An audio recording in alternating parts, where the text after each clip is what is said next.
આપણે આપણી વાતમાં એક સવાલ એ મને જન્મ્યો કે તમે કહ્યું કે કર્મના ભોગવટો કરીને કર્મથી વિમુખ થઈ શકાય, નીકળી શકાય. પણ એ થાય છે કે ભોગવટો તો આપણે જન્માંતરથી કરતા આવ્યા છીએ, આ જ રીતે જીવતા આવ્યા છીએ અનેક જન્મોથી. આ જ રીતે એમ કે આપણે જનૈમાં હોય, મોટા થયા હોય, લગ્ન કર્યા હોય, છોકરાઓ કર્યા હોય, સમૃદ્ધિ પ્રાપ્ત કરી, ચક્ર તો સતત ચાલુ રહે જ છે. તો એ રીતે એમાંથી કેમ નીકળાય? બે ઉકેલ બતાવ્યા હતા, તમારું ધ્યાન બાદ કરી. એક તો ભોગવટો કરીને, ભોગવટ કરે એટલે 3 પ્રકારે લોકો ભોગવટો કરે છે ને પોતાની ઊંચાઈ વધારવાનો પ્રયત્ન કરે છે. અંતઃકરણ, કોઈ ભક્તિથી કરે છે, કોઈ જ્ઞાનથી કરે છે, કોઈ કર્મથી કરે છે. તો કર્મથી જે કરે છે એ નક્કી એમ કરી લે છે કે મારે કર્મનું ફળ જોતું નથી, એટલે નિર્લેપ થઈ જાવ. પણ એ થોડું બહુ અઘરું છે.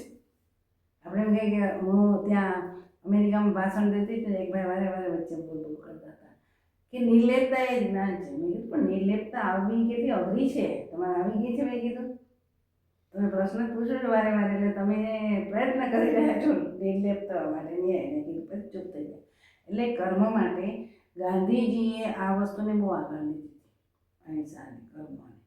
તો કર્મનું આપણા ઉપર છાપ ન પડી જોઈએ. આપણે સમજીએ છીએ બુદ્ધિથી, જો ને પડી જાય છે ને, એ પછી સબકોન્શિયસમાં વહી જાય, એવું બધું થાય. એટલે કર્મથી અંતઃકરણને શુદ્ધ કરવાનો પ્રયત્ન કરો. એ લોકમાન્ય તિલકે ગીતા જે કોમેન્ટ્રી લખી જેમાં કર્મ વિશે બહુ લખ્યું છે, કર્મથી કેમ મુક્ત થવું.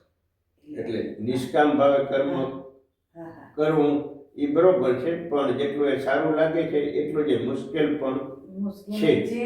અને જરાક વખાણ કરે તો અભિમાન પુષ્ટ થઈ જવાની ભીતિ છે. ભગવાને પણ કીધું છે ને કે ભાઈ જો કર્મમાં અધિકાર નથી, કર્મ કરવામાં અધિકાર છે, ફળ ભોગવવામાં નથી. કારણ કે ફળ ગમે તે આવે ને, પોઝિટિવ આવે નેગેટિવ આવે. તો પોઝિટિવ આવે તો હાવા નહીં કરવાનું, અને નેગેટિવ આવે તો હાય હોય નહીં કરવાનું. તે સ્થિરતા આવવી જોઈએ. પણ એ કેટલું અઘરું છે, અતિ અઘરું છે. એક પ્રસંગ હોય એમાં ટ્રાય કરો કે આ કંઈ ચાલો લડાઈ ઝઘડા કોઈ સાથે થઈ જાય, એમાં આપણે સાચા છે તો આપણે અનેક દલીલો કરશે આપણે સાથ. દાખલા તરીકે આપણો ભાઈ છોકરો, તો એ કર્મને વધારીએ છે, ઘટાડવાનું પડે. શાંતિને બદલે અશાંતિ ઊભી કરી દે છે. એટલે કર્મમાં નિષ્કામ કરવા, નિષ્કામ કરવા માટે આપણે શંકરાચાર્ય લખ્યું છે, એના ઉપર ભાષ્ય લખવા માટેનું મંડન મિશ્રને કહ્યું. અને બીજા શિષ્યોએ વિરોધ કર્યો, કારણ કે એ એમ માનતા હતા ને કે કર્મ કરવાથી, યજ્ઞ યાગાદી કરવાથી મુક્તિ થાય છે. એની સામે કેવલ મુક્તિની વાત શંકરાચાર્ય મૂકી અને એને કીધું કે ના, નિષ્કર્મ સિદ્ધિ થાય, નિષ્કર્મ સિદ્ધિ થાય તો જ, એટલે નિષ્કામ સિદ્ધિ થાય તો જ મુક્તિ મળે. તો મને આ શંકરાચાર્ય એ જ ભણવા માટે બોલાવી હતી ને કે તમે આવો, તમે ભણાવીને વાત કરી હતી. મેં આ રેફરન્સ તમારે વાંચી હતી પણ મળી નથી આજ સુધી. બોલાવી હતી 4-5 પ્રકરણ માન્યા. પણ એક વખત તમે આ લાઈન ઉપર ઠેર સુધી પહોંચો ને, પીક પોઈન્ટ ઉપર, તને આ બધું સમજાવવા માંડે આપવા. એટલે મને તો આમંત્રણ આપ્યું, એટલે મેં તો જાઉં એના સાનિધ્યમાં રહેવાય ને, બહુ સારી પોસ્ટ ઉપર છે. બીજું આપણે એના ઉપર કંઈ કહેવાય નહીં. એટલે કર્મથી અતિ જાગૃત રહેવું પડે. એટલા બધા જાગૃત રહેવું પડે કે ઊંઘમાં આપણું ખરાબ કર્મ થઈ જાય, ખોટા વિચારો આવી જાય, એ કર્મ જ થયું છે. કારણ કે એની છાપ તો પડી જ રહેવાની છે. એટલે કર્મનો એક રસ્તો છે. બીજો ભક્તિ. ભક્તિમાં શું છે કે પરમાત્મા કરે છે સારું, હરિ કરે છે સારું. એ આત્યંતિક અનબ્રેકેબલ શ્રદ્ધા એવી ડેવલપ થાય કે જે કંઈ મને ભોગવટો આવે છે, સુખનો દુઃખનો, એ પરમાત્મા શરીર સાથે જોડાયેલું છે, પરમાત્માથી બહાર. એને જે કરવું કરે બસ સમાધાન થઈ ગયું. પછી વિચારવું ઉઠે. આત્યંતિક સમર્પણ ભાવની ભક્તિ, આત્મનિવેદનની ભક્તિ જેને કહેવાય. ભક્તિના ઘણા પ્રકાર, 9 પ્રકાર ગણાય. એમાં આત્મનિવેદન છેલ્લી અને શ્રેષ્ઠ ભક્તિની એ એક ભાવાત્મક સ્થિતિ જ છે. એટલે ભક્તિથી, કર્મથી અને જ્ઞાનથી. જ્ઞાનથી બહુ અઘરું છે. જ્ઞાનમાં છે ને સદવિચારો બહુ આવ્યા કરે. આ યોગ્ય નથી, આ ઇન્દ્રિયો છે, આત્મા નથી, આંખ છે, આત્મા નથી, હું બોલું છું, આત્મા નથી, મન છે, આત્મા નથી, કોન્શિયસ છે, એ આત્મા નથી, પછી બુદ્ધિ છે, આત્મા નથી. એમ જ્ઞાનમાં આવ્યું એક વિચાર, એટલે તર્કથી, સદતર્કથી, સુસંગત તર્કથી એમ જોયા કરે.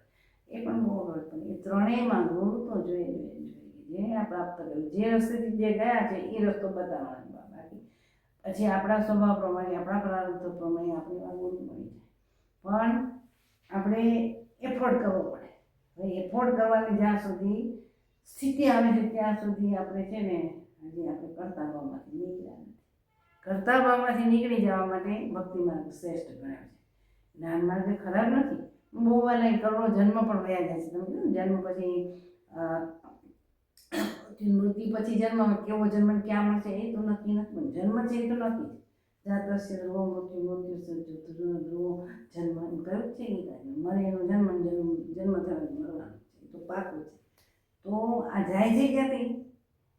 આત્મા અંદરથી શક્તિ જાય છે ક્યાંથી? એ શક્તિને પકડવી કેવી રીતે? તો ગુરુ તો જોઈએ જેને શક્તિને પ્રાપ્ત કરી છે, અનુભવ કેવો છે, તો એને પકડવાય. એટલે ગુરુ તો જોઈને આ જે અમે લોકો બતાવીએ છીએ એ ઉત્તમ માર્ગ અને રોયલ માર્ગ શાસ્ત્રમાં થયો છે. એના માટે રોયલ શબ્દ વાપર્યો છે, રાજમાર્ગ કયો છે એના માટે. કારણ કે શરીર બંધાય છે માતાના ગર્ભમાં, પછી બહાર આવે એટલે હું પેલું આપણે ચાલે છે બાળક નહીં કંઈ ખબર છે, સ્ત્રી છે પુરુષ. મા બાપ એને શીખવે છે કે તારું નામ સુરેશ છે, દીકરી હોય તો એમ કે તારું નામ અવની છે, એમાં ફિટ થતું છે. એવા કેટલાય જન્મોના કેટલાય સંસ્કારો ફિટ થયા છે. એટલે પહેલો સંસ્કાર કયો, પહેલો જન્મ કયો, એ આમ હું કહી દઉં કે બીજા કોઈ કહી દે કોઈ સાચું નથી. કારણ કે વ્યક્તિને પોતે ને પોતાની અનુભૂતિ થવી જોઈએ. જેમ પહેલો બાળક જન્મે અને જન્મ રડવા માંડે છે ત્યારે સેન્સેશન થાય છે કે હું કંઈક છું, પણ હું આમ છું તો મારું નામ આ છે એવી ખબર નથી. તો ધીમે ધીમે ડેવલપ થાય છે. એવી રીતે જેવો અવતારો થયા છે એ જ્ઞાન લઈને આવ્યા, પણ પ્રકૃતિના નિયમ પ્રમાણે ઢંકાયેલું છે. એનો યોગ સમય આવે ત્યારે એને ખ્યાલ આવે હું આ કામ કરાયું છે. પણ એની જે આભા છે, એની પાસે જે ઐશ્વર્ય છે એ સ્વાભાવિક છે કે એ બતાવશે જ, કારણ કે કામ કરવા એટલે પ્લેટફોર્મ તૈયાર મળશે કરવા. એટલે આ રીતે કર્મ, વિકર્મ, નિષ્કર્મ, દુષ્કર્મ એટલે પાપ કર્મ અને સત્કર્મ એ બધામાંથી ઉપર ઉઠી જવાનું છે. એટલે કર્મને કારણે કર્મ બીજ છે, બીજ નાખો એટલે એનું ઉગવાનું છે ને ખાતર પાણી. એટલે કોઈ પણ વિચાર આપણામાં ધરબાઈ ગયો એટલે ગમે ત્યારે કર્મ બની ગયું છે, ગમે ત્યારે બહાર આવવાનું છે. એટલે શાસ્ત્રમાં કોઈ પણ દર્શનમાં તમે જોશો છેલ્લી સ્થિતિ એને સહજાવસ્થાની બતાવી છે. સહજાવસ્થા એટલે શું અવસ્થા? કે જન્મેના સહિતમ યથા છે. જન્મ સાથે જે આપણી અવસ્થા છે ને, સ્ત્રી નથી પુરુષ નથી, ખાલી હું છું. ભૂખ લાગીને એવા સેન્સર 4 ઇન્સ્ટિંક્ટ લઈને જન્મે છે, ઊંઘ આ નિદ્રાનું ભય, ત્યારે એની પાસે મૈથુનની સ્થિતિનો કંઈ ખ્યાલ જ હોતો નથી. એટલે તેને પરમાત્મા નિર્દોષ કહે છે બાળક. એટલે એ જન્મતાની સાથે ધીમે ધીમે એને સંસ્કાર પ્રમાણે એના કર્મ ચાલુ થાય. 5 વર્ષ સુધી છે, શાસ્ત્રોનું સંશોધન છે, હું એમાં સહમત છું. 5 વર્ષ સુધી એને ગર્ભના સંસ્કાર આપણે આપ્યા હોય ને, ગર્ભમાં બાળક જ્યારે હોય ત્યારે મા બાપ જે ધાર્મિક કામ કરે અથવા ગીતાજી વાંચે, ભાગવત, એના સંસ્કાર પડે. પણ એ જ બાળક 5 વર્ષનું ઉપર થાય એટલે એના પૂર્વના પોતાના સંસ્કાર જાગૃત થાય. મેં એવા દાખલા જોયા છે કે નાનપણમાં અમારો છોકરો જો ધ્યાનમાં બેસે છે, માળા કરે છે, આ કરે છે, કેવા સંસ્કાર, એ જ છોકરો અત્યારે બદલાઈ ગયો. કારણ કે જે ફીડઅપ કરેલું છે બહાર નીકળવાનું જ છે. એટલે બહાર નીકળવા માટે મા બાપને ન માને, પત્ની આવી એટલે સંસારમાં રસ પડે એટલે એમ કે મા બાપને જુદા કરી નાખી, પત્ની એમ કે નથી ગમતું એટલે મૂક્યા વૃદ્ધાશ્રમમાં.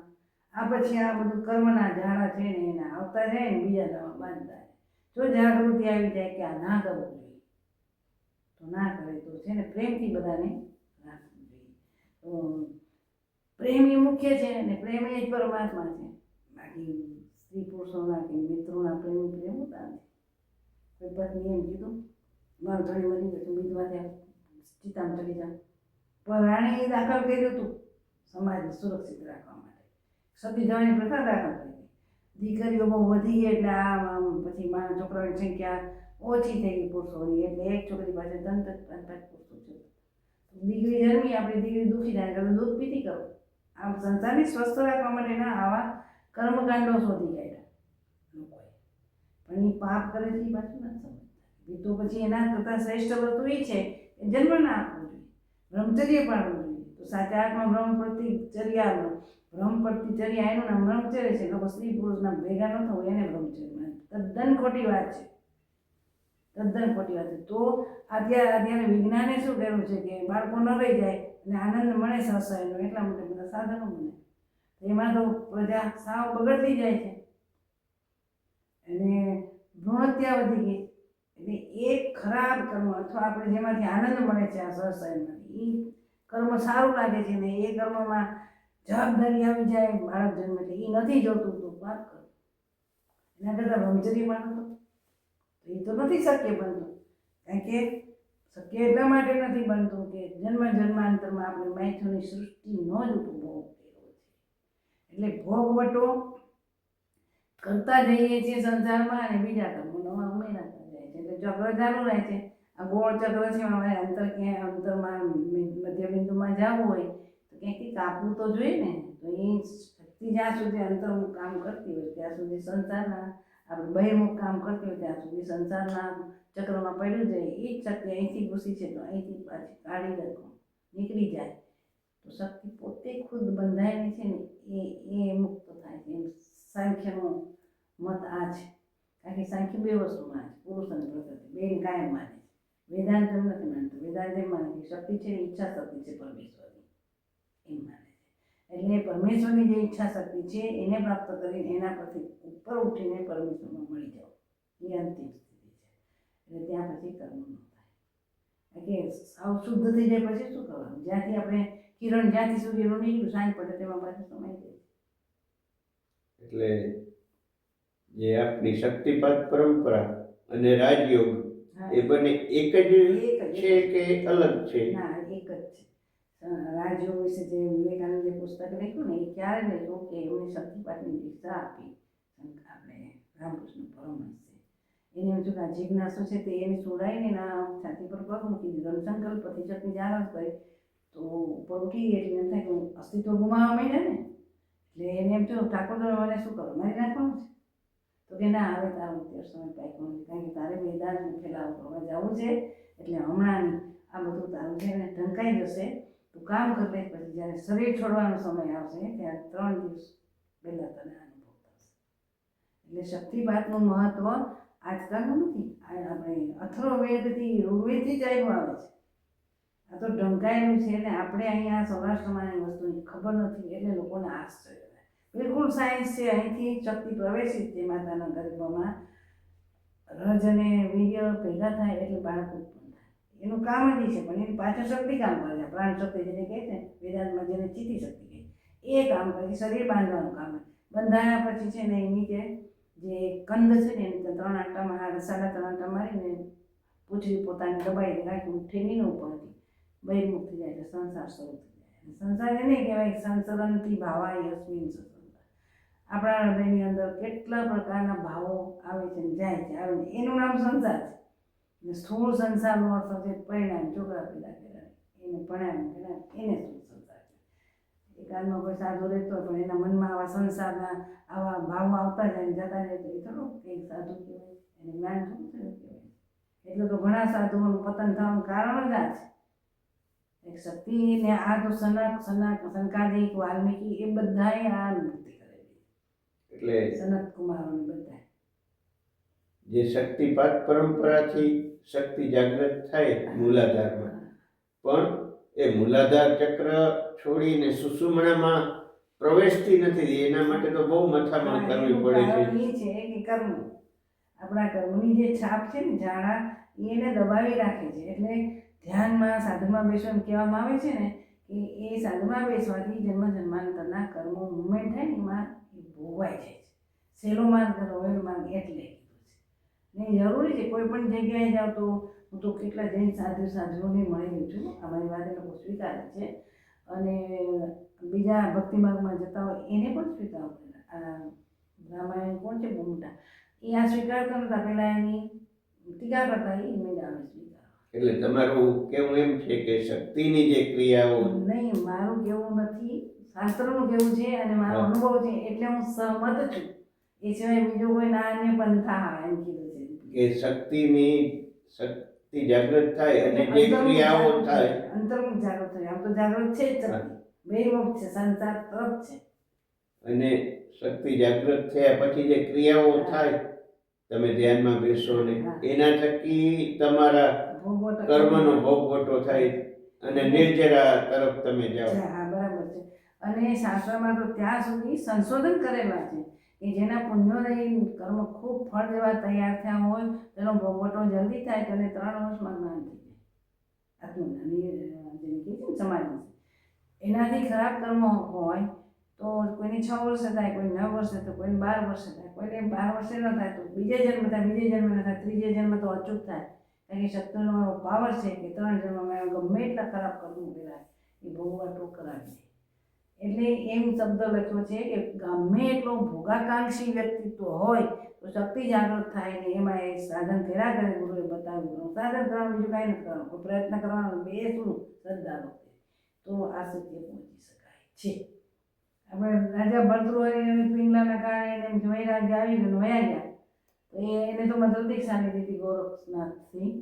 તો ગોરખનાથને જીવનમાં આવું બન્યું એટલે મચ્છેન્દ્ર એના ગુરુ આવીને કહી ગયા તો ક્યાં રસ્તો ચડી ગયો. કારણ કે લડાઈ તો મન સાથે છે. આપણા શંકરાચાર્યને એક વખત મને બહુ હેરાન કર્યો તો મન ઉપર આખું સ્તોત્ર લખ્યું કે મેં એવી સાધના કરી, મારા ગુરુની એવી કૃપા થઈ કે આજ પછી તું મને હેરાન નહીં કરી શકે એવું સ્તોત્ર છે. શંકરાચાર્ય ખુદે લખ્યું છે. તો વાત એમ છે કે સાધન તો કરવું જ પડે ને સાધન સાયન્ટિફિક છે. એમાં સિદ્ધિઓ વચ્ચે આવે એમાં જો અટવાય જાય તો પાછા માયામાં એટલે ભગવાન બુદ્ધના જીવનમાં માર વિજયની વાત આવે છે. એવી રીતે મહાવીર સ્વામીએ જે 12 વર્ષ સુધી તપશ્ચર્યા કરી એમાં એને અનેક ઉપસર્ગ દેવી દેવતાઓ તરફથી થયા એવી વાત આવે છે. બરાબર છે. પણ ખરેખર એવા ઉપસર્ગો બહારથી થયા હોય કે આ મનની જ લડાઈ એ લોકો લડ્યા હોય? કર્મની થિયરી પ્રમાણે છે ને કેટલાક ઉપસર્ગો બહારથી પણ થતા હોય. કારણ કે કર્મની થિયરી છે કોઈ દેવી દેવતાઓ સાથે તમે લડાઈ કરી હોય, કોઈ અનુષ્ઠાન કર્યું પછી પાછા ફેંકી દીધું હોય અથવા અધવચ્ચેથી મૂકી દીધું કારણ કે એની સાથે આપણે કોમ્યુનિકેશન કર્યું તો એ પાછા ઉપસર્ગો ઊભા કરે આપણને. અને બીજા ઉપસર્ગો અંદરથી પણ થતા હોય. અંદરથી થાય આપણા કર્મ અનુસાર થાય. આપણા કર્મ જેવા ફળ દેવા ઉદ્યોગ થાય, ખરાબમાં ખરાબ કર્મ કોઈનું ખૂન કરી નાખ્યું હોય તો એ ખૂનીનો જે કર્મ હોય એ કેવું ફળ આપણને આપે. આ બધા ભ્રૂણ હત્યા કરે છે તો એનું કેવું ફળ આવશે? આવતે જન્મે એને વંધ્યત્વ આવે. શાસ્ત્રોમાં ત્યાં સુધી નીકળી દિલીપભાઈ કે કોઈને સાંસારિક રીતે પ્રેમથી જોડાયા હોય ને તો એને આપણે કાં તટસ્થ થઈ જવું, કાંઈ મદદ કરવી, પણ એના એ પ્રેમને તોડવાનો પ્રયત્ન નહીં કરે. જે તોડવાનો પ્રયત્ન કરે છે એ નપુંસક થાય. આવા કેસ મારી પાસે આવ્યા છે, હું સમજાવું પછી તમારી ઈચ્છા નહીં. શાસ્ત્રમાં લખ્યું છે ને હું તો શાસ્ત્રને માનું છું. કારણ કે નપુંસકતામાં મોટા મોટું એક કારણ જેને બાળકો નથી થતા ને નપુંસક થઈ જાય એ આવું કરે છે. ભગવાને છે સંસારમાં કામ છે એ ખરાબ નથી. ધર્મ અવિરુદ્ધો કામો અહમ એમ ભગવાન કૃષ્ણએ કીધું છે ગીતામાં કે ધર્મ વિરુદ્ધ નહીં પણ ધર્મ અવિરુદ્ધ. ધર્મયુક્ત જે કામ છે એ હું પોતે ખુદ છું. એટલે ધર્મયુક્ત કામ કરો કે ઋષિમુનિઓને જીવન જીવતા હતા, પોતાની પત્ની બાજુમાં બાળકો પેદા કરવા ત્યારે ભેગા થતા હતા. કારણ કે સ્ત્રી ન રાખી હોય ને જ્યારે આવી સ્થિતિ ઉત્પન્ન થઈ હોય તો ક્યાં જાય? એટલે સંસારને સમાજને વ્યવસ્થિત રાખવા માટે કામ પણ જરૂરી છે. કારણ કે મૈથુન સૃષ્ટિ આગળ ચલાવી છે, ભગવાનનો સંકલ્પ છે. એ શા માટે કહ્યું મને અમારા પ્રોફેસર પૂછ્યું એ ભગવાન એનો કોઈ જવાબ નથી. એનો ફક્ત એક જ જવાબ છે કે ભગવાને એકમાંથી 2 ટાઈમ લીલા કરી. એટલે અંતે આ ભગવાનની લીલા એમ કહેવાય છે. એટલે પરમ સત્તાની આ લીલા એમ કહેવાય છે. હવે કંઈ પૂછવું છે? ચાલો તો અહીંયા આપણે સમાપ્ત કરી. સદગુરુ ભગવાન કી જય.